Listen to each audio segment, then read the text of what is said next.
അട്ടിമറി എന്നൊക്കെ പറഞ്ഞാൽ ഇതാണ്. 138 പേർക്ക് ഒരച്ഛൻ. ബീഹാറിലെ വോട്ടർ പട്ടിക കണ്ട് കണ്ണ് തള്ളി വോട്ട് ചെയ്യാതെ മടങ്ങുകയാണ് വോട്ടർമാർ. ഇതോടെ ഒരിക്കൽ കൂടി തെരഞ്ഞെടുപ്പ് കമ്മീഷൻ പ്രതിക്കൂട്ടിലാവുകയാണ്. പറഞ്ഞു വരുന്നത്, ബീഹാറിലെ നിയമസഭാ കൗൺസിൽ ഉപതെരഞ്ഞെടുപ്പിൽ വോട്ട് ചെയ്യാനെത്തിയവർ പലരും സ്വന്തം അച്ഛന്റെ പേരിന്റെ സ്ഥാനത്ത് മുന്നകുമാറിനെ കണ്ട് ഞെട്ടിയിരിക്കുകയാണ്. അത് ഒന്നും രണ്ടും പേരല്ല, ഔറൈ ബ്ലോക്കിലെ 138 പേരുടെ അച്ഛന്റെ പേരും മുന്നകുമാർ തന്നെ. ബീഹാറിലെ തെരഞ്ഞെടുപ്പ് വോട്ടർ പട്ടികയിലെ ഈ വിചിത്രമായ പിശക് കണ്ട് ചിരിക്കണോ ആശങ്കപ്പെടണോ എന്ന അവസ്ഥയിലായിരുന്നു ഈ 138 പേരും. ഔറൈ ബ്ലോക്കിൽ ആകെ 724 വോട്ടർമാരാണുള്ളത്. ഇതിൽ 138 പേരുടെ അച്ഛന്റെ പേരിന്റെ സ്ഥാനത്താണ് പിശക് സംഭവിച്ചത്. അനേകം വോട്ടർമാർക്ക് ഒരേ പിതാവ് എന്നത് വളരെ വിചിത്രമായ കാര്യമാണ്. ഇത് എങ്ങനെ സംഭവിക്കും? ഈ സംഭവം ഓരോ വോട്ടർമാരെയും വോട്ട് ചെയ്യുന്നതിൽ നിന്ന് പിന്തിരിപ്പിക്കുകയാണ് ഉണ്ടായത്. അക്ഷര പിശകുകളും വോട്ടർമാരുടെ ബ്ലോക്കുകൾ പരസ്പരം മാറിയതും ആളുകളുടെ ബാഗുകൾ പരസ്പരം മാറിയത് പോലുള്ള നാടകീയ രംഗങ്ങളാണ് പോളിംഗ് സ്റ്റേഷനിൽ കാണാനായത്. ബന്ധപ്പെട്ട അധികാരികൾ ഇത് ശ്രദ്ധിക്കേണ്ടതായിരുന്നു. എന്നാൽ ഇപ്പോൾ വളരെ വൈകിപ്പോയിരിക്കുന്നു. ഞങ്ങൾ എല്ലാവരും ഈ ആശയക്കുഴപ്പത്തിൽ കുടുങ്ങിക്കിടക്കുകയാണ് എന്നാണ് ഇപ്പോൾ JDU സ്ഥാനാർത്ഥി അഭിഷേക് ധാ പറയുന്നത്.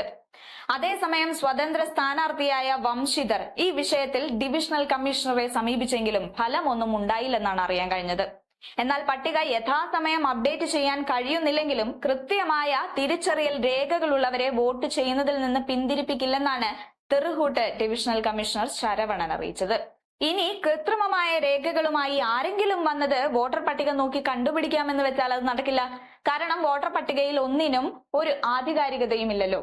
JDU MLC ദേവേഷ് ചന്ദ്ര താക്കൂർ സീതാമർഹിയിൽ നിന്ന് ലോക്സഭയിലേക്ക് തെരഞ്ഞെടുക്കപ്പെട്ടതാണ് ഉപതെരഞ്ഞെടുപ്പിന് കാരണമായത്. എന്തായാലും ഡിസംബർ 9-നാണ് ഫലപ്രഖ്യാപനം. എത്രയാവർത്തി വോട്ടർ പട്ടികയിൽ ക്രമക്കേടുകൾ EVM-ൽ അട്ടിമറിയും നടക്കുന്നുണ്ട് എന്ന് ഇന്ത്യ മുന്നണി പറഞ്ഞതാണ്. പക്ഷേ സുപ്രീം കോടതി അടക്കം ആരും ചെവിക്കൊണ്ടില്ല. ഒടുക്കം വോട്ടർമാർ പോളിംഗ് ബൂത്തിലെത്തി മടങ്ങി പോകേണ്ടുന്ന ഗതി വരെയായി.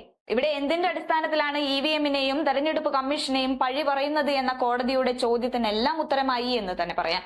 കാരണം കഴിഞ്ഞ മഹാരാഷ്ട്ര തെരഞ്ഞെടുപ്പിൽ അവസാന മണിക്കൂറിൽ 72 ലക്ഷം വോട്ട് ഒറ്റയടിക്ക് പോൾ ചെയ്യപ്പെട്ടതും ലോക്സഭാ തെരഞ്ഞെടുപ്പ് കഴിഞ്ഞ് 4 മാസങ്ങൾക്കിപ്പുറം നടക്കുന്ന തെരഞ്ഞെടുപ്പിൽ 47 ലക്ഷം വോട്ടുകൾ അധികമായി വോട്ടർ പട്ടികയിൽ വന്ന കണക്കുകളുമൊക്കെ കഴിഞ്ഞ ദിവസമാണ് കോൺഗ്രസ് കമ്മീഷന് മുന്നിൽ നിരത്തിയത്. ഇതിനെല്ലാമുള്ള ഉത്തരം കമ്മീഷൻ നൽകിയേ മതിയാകൂ.